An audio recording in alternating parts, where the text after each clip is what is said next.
बिहार के स्वाभिमानी और मेहनती भाई बहन, आप सभी के प्रणाम। बिहार के राज्यपाल श्रीमान आरिफ मोहम्मद खान जी, हमारे लोकप्रिय मुख्यमंत्री श्री नीतीश कुमार जी, केंद्रीय मंत्रिमंडल में मेरे साथी श्री जीतन राम मांझी जी, ललन सिंह जी, गिरिराज सिंह जी, चिराग पासवान जी, नित्यानंद राय जी, सतीश चंद्र दुबे जी, राजभूषण चौधरी जी, राज्य के उप मुख्यमंत्री श्री सम्राट चौधरी जी, विजय कुमार सिन्हा जी, उपस्थित अन्य मंत्रीगण, जनप्रतिनिधिगण और बिहार के मेरे प्यारे भाइयों और बहनों, आज मुझे इस पवित्र भूमि पर बिहार के विकास को नई गति देने का सौभाग्य मिला है। यहां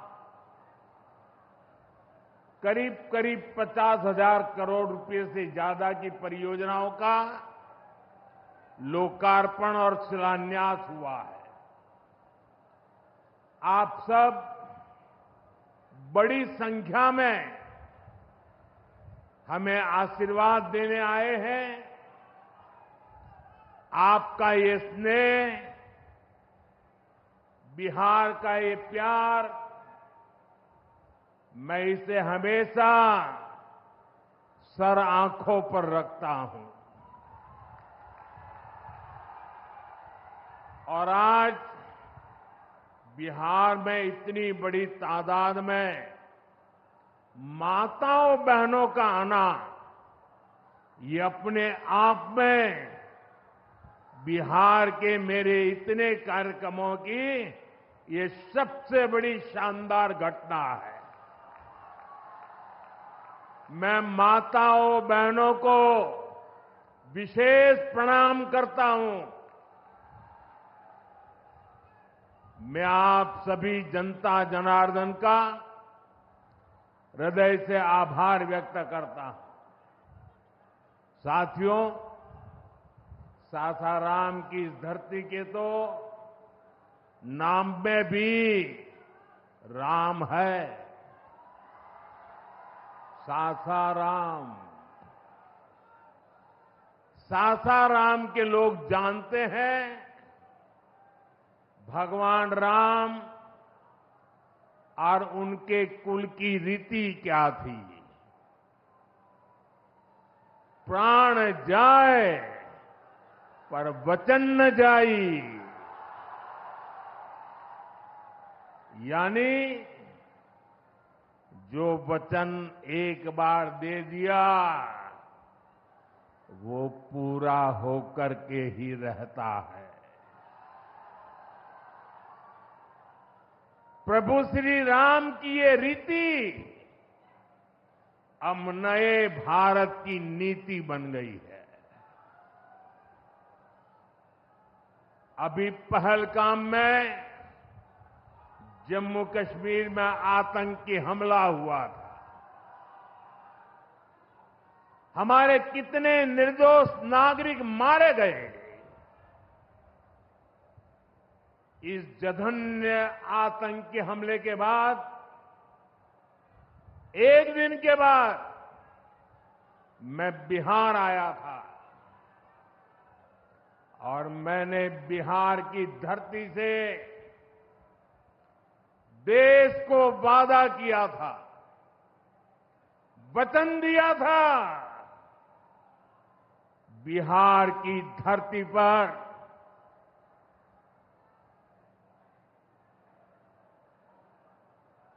आंख में आंख मिलाकर हमने कह दिया था, आतंक के आकाओं के ठिकानों को मिट्टी में मिला दिया जाएगा।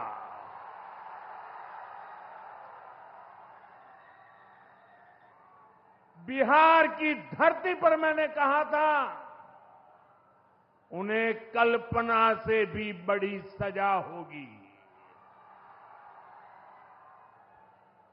आज जब मैं बिहार आया हूं तो अपने वचन पूरा करने के बाद आया हूं।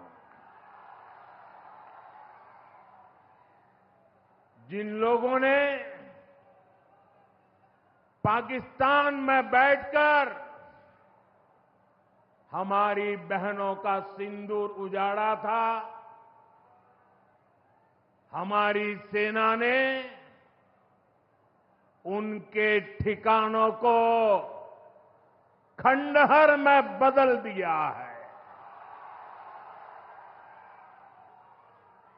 भारत की बेटियों के सिंदूर की शक्ति क्या होती है, ये पाकिस्तान ने भी देखा और दुनिया ने भी देखा। जिस पाकिस्तानी सेना की छत्र छाया में आतंकी खुद को सुरक्षित मानते थे, हमारी सेनाओं ने एक ही झटके में उनको भी घुटनों पर ला दिया। पाकिस्तान के एयरबेस, उनके सैन्य ठिकाने हमने कुछ ही मिनट में तबाह कर दिए। ये नया भारत है, ये नए भारत की ताकत है। बिहार के मेरे प्यारे भाइयों बहनों, ये हमारा बिहार वीर कंवर सिंह जी की धरती है।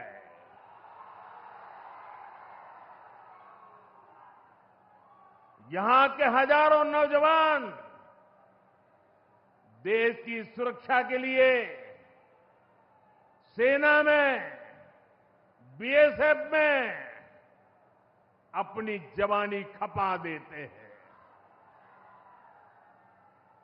ऑपरेशन सिंदूर में दुनिया ने हमारी बीएसएफ का भी अभूतपूर्व पराक्रम और अदम्य साहस देखा है।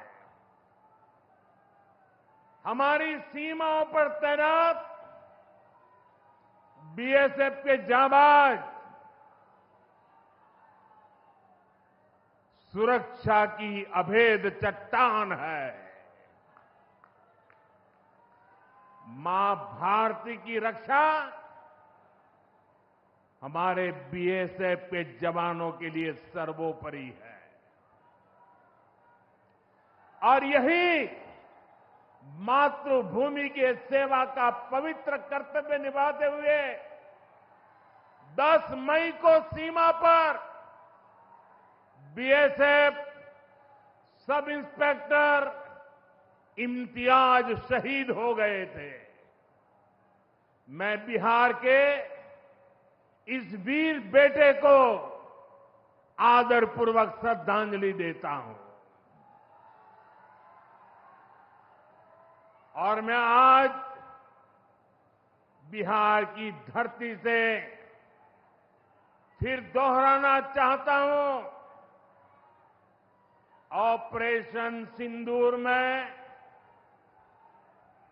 भारत की जो ताकत दुश्मन ने देखी है,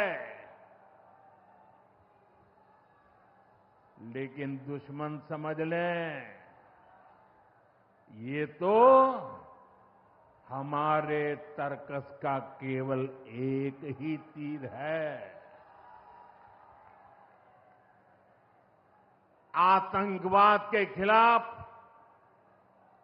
भारत की लड़ाई न रुकी है न थमी है।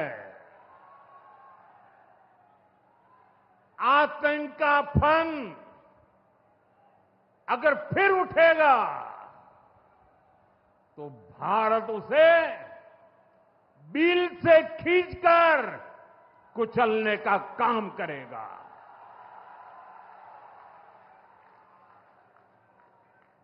साथियों, हमारी लड़ाई देश के हर दुश्मन से है, फिर वो चाहे सीमा पार हो या देश के भीतर हो।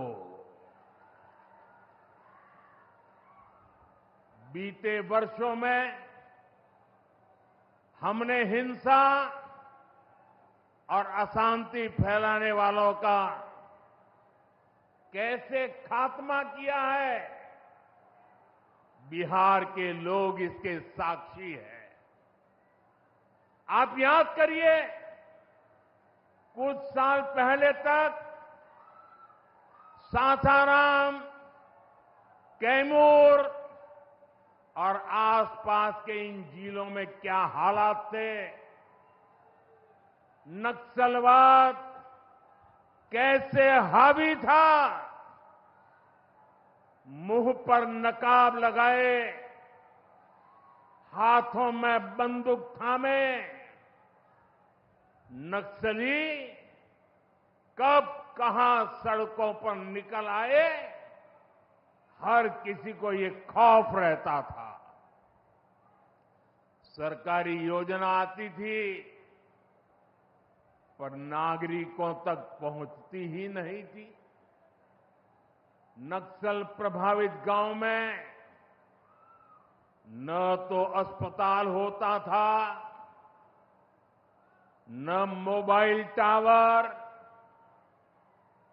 कभी स्कूल जलाए जाते थे, कभी सड़क बनाने वालों को मार दिया जाता था। इन लोगों का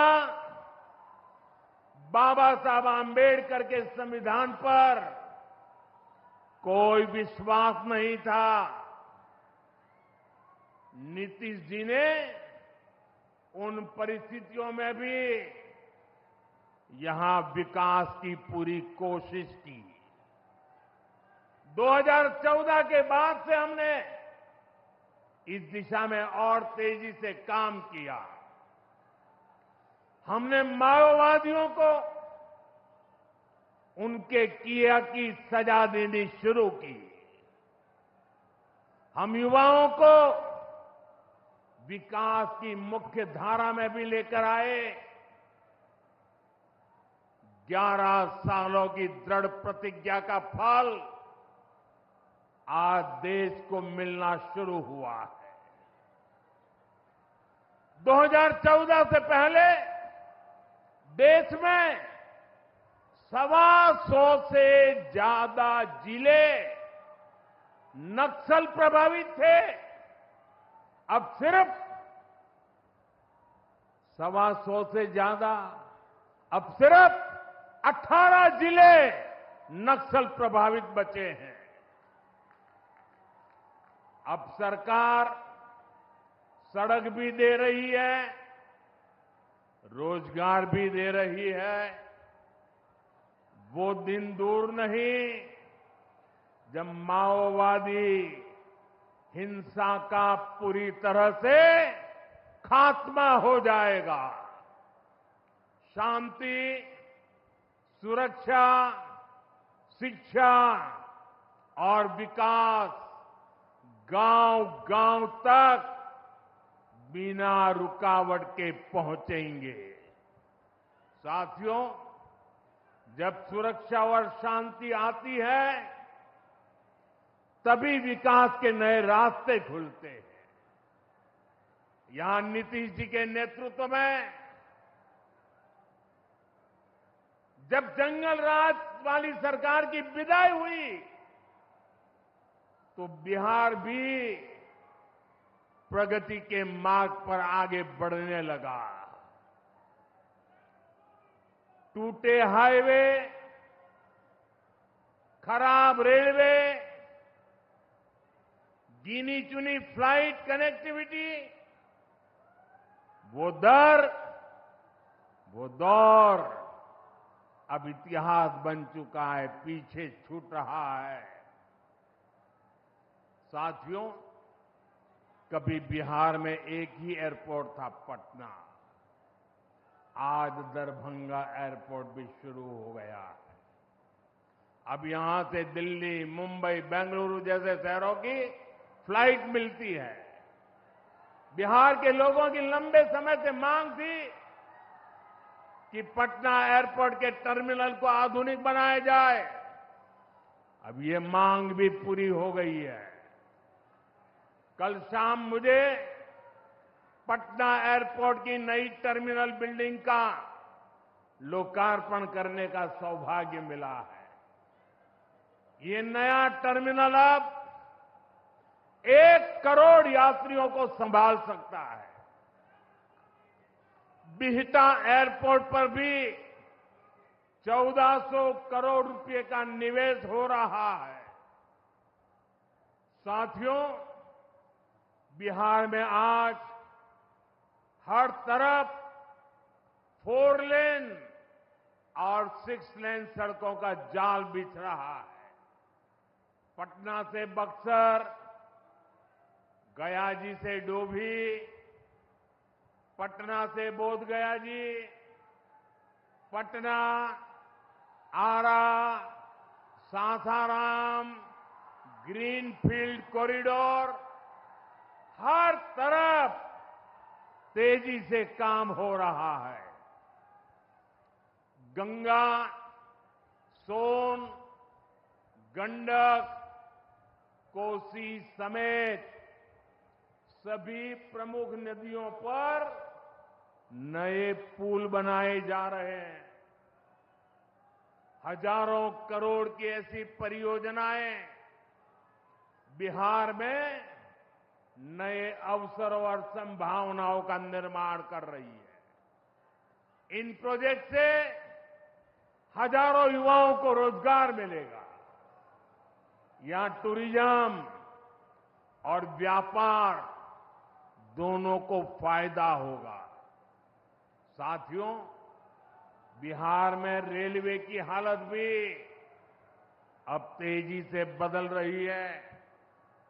आज बिहार में वर्ल्ड क्लास वंदे भारत ट्रेनें चल रही हैं।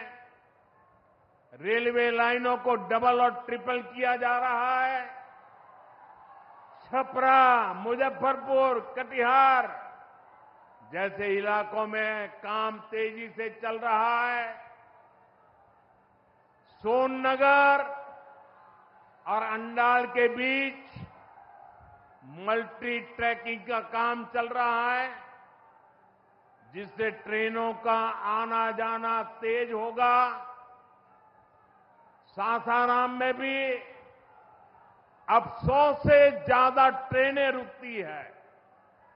यानी हम पुरानी समस्याओं को भी दूर कर रहे हैं और रेलवे का आधुनिकीकरण भी कर रहे हैं।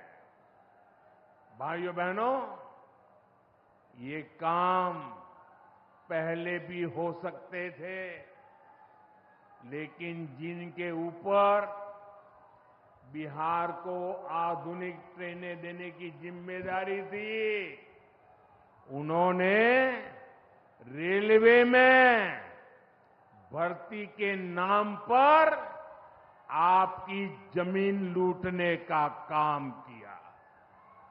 गरीबों की जमीन लिखवा ली। सामाजिक न्याय की उनकी यही तरीके थे। गरीब को लूटना, उनके अधिकारों को लूटना, उनकी मजबूरी का फायदा उठाना और खुद राजाशाही की मौज करना।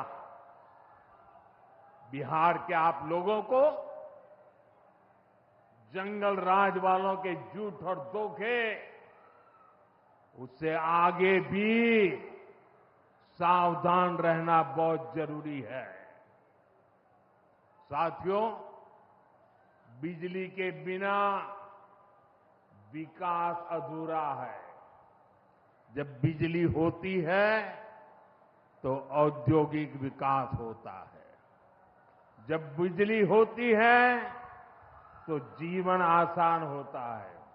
और 21वीं सदी तो टेक्नोलॉजी से दौड़ने वाली सदी है। इसलिए डगर डगर पर बिजली की जरूरत रहने वाली है।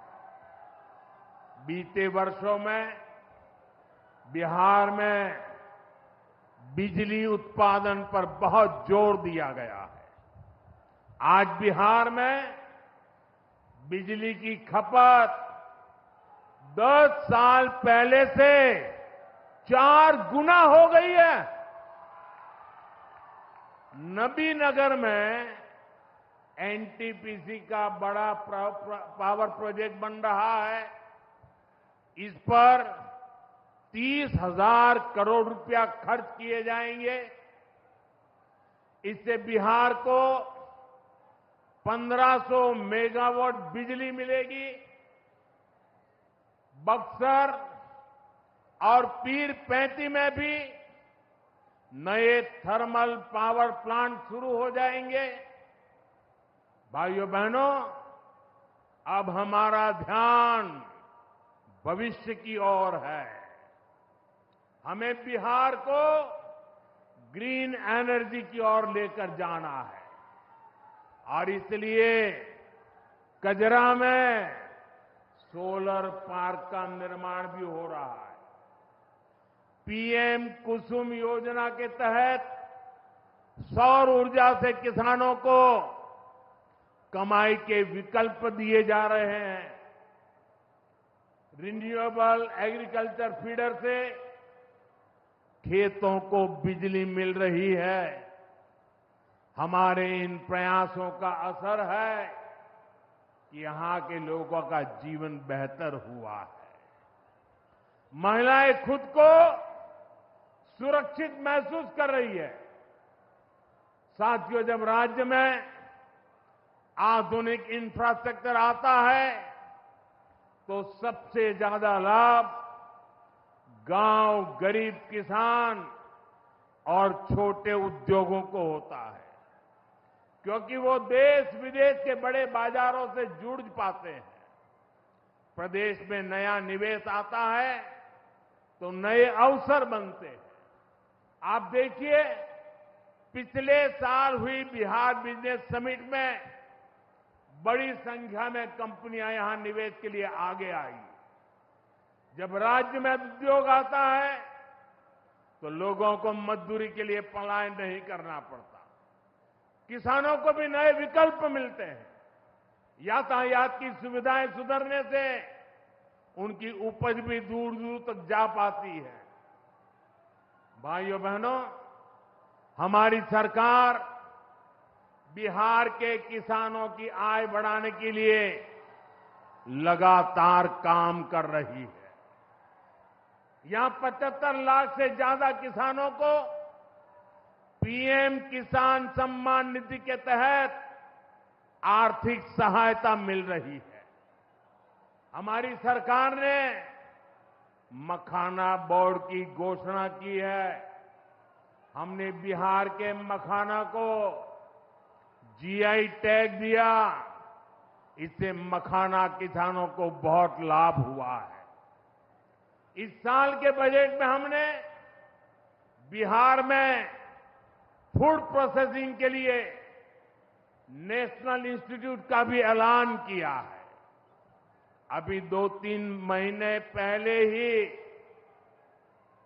कैबिनेट ने 2-3 दिन पहले ही कैबिनेट ने खरीफ के मौसम के उसके लिए धान समेत 14 फसलों की एमएसपी को बढ़ाने को मंजूरी दी है। इससे किसानों को अपनी फसलों का बेहतर दाम और आमदनी भी बढ़ेगी।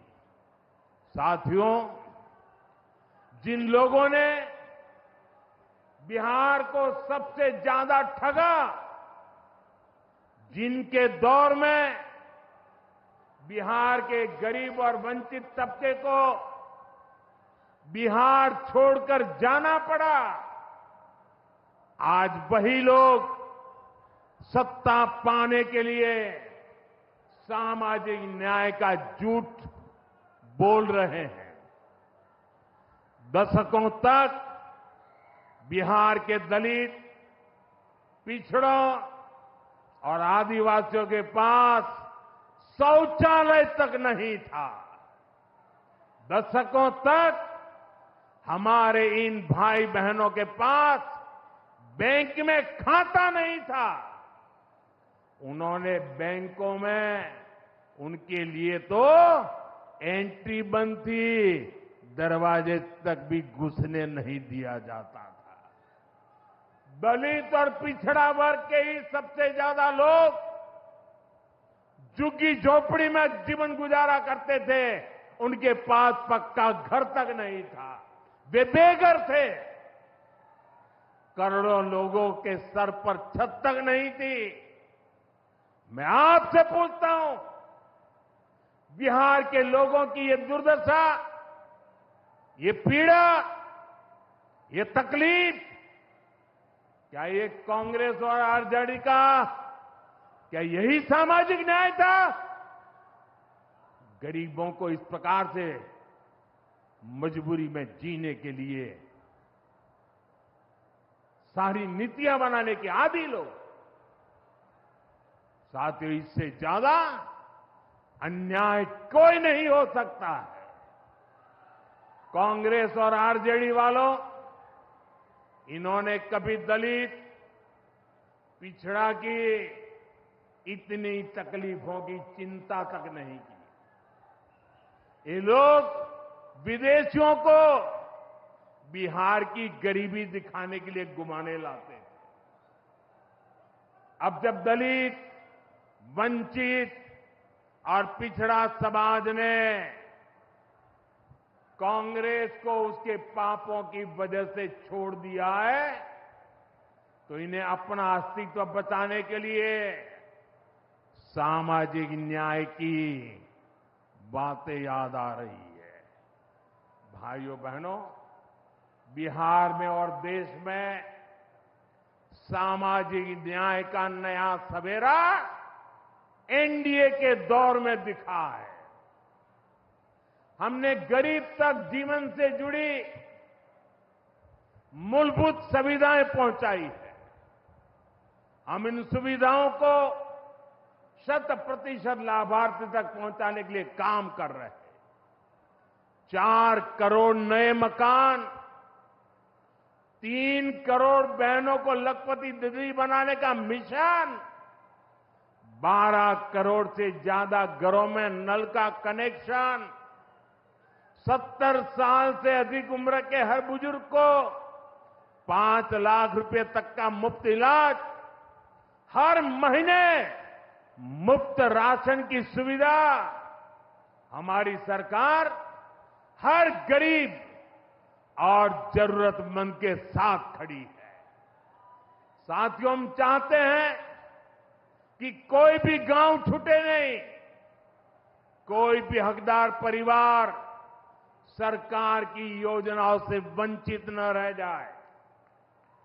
मुझे खुशी है, इसी सोच के साथ बिहार सरकार ने डॉक्टर भीमराव अंबेडकर समग्र सेवा अभियान शुरू किया है। इस अभियान में 22 जरूरी योजनाएं एक साथ लेकर सरकार गांव-गांव, टोला-टोला पहुंच रही है।